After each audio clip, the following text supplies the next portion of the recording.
كلام لا يقدر بثمن. استمع لما أقول.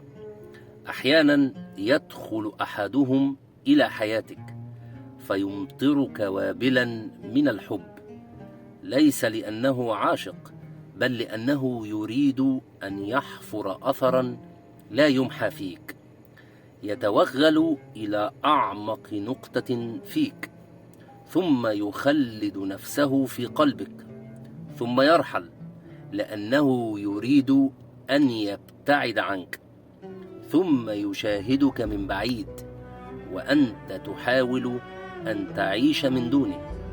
يستمتع بفكرة أنه كان شخص استثنائي يقتات على صورتك الحزينة، ثم يتغذى على فكرة أنك لم تستطع نسيانه.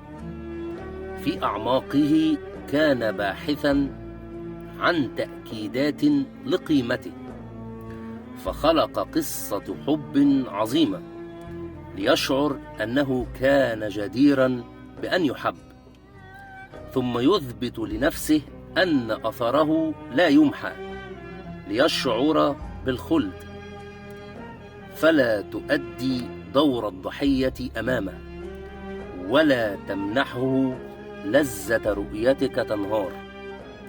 ابكي إن شئت، لكن في الخفاء، وتعافى بصمت، وانسلخ من قصتك القديمة كما ينسلخ الثعبان من جلده.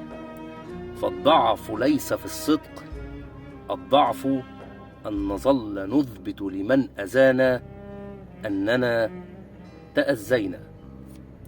سلام عليكم.